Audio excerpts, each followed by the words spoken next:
So guys, update tayo ngayon. Bali, natanggal ko na yung caliper. Yan siya. Dito ko siya tinanggal sa dalawang bolt na to. 1, 2. So itong bolt naman nito, dyan. Sa butas na yan. Itong apat na bolt na to, dito galing. 1, 2, 3, 4. At ito na yung wheel hub bearing. Ito siya.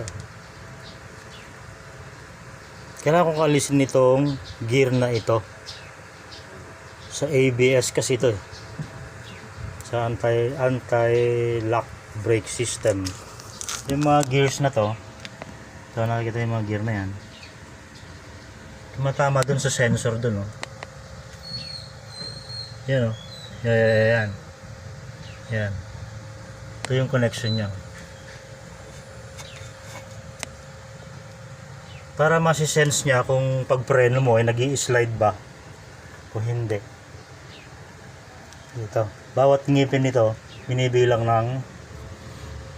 ng sensor papunta sa ECU.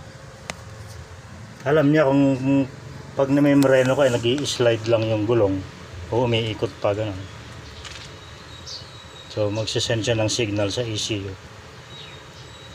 Yan na yan ang system.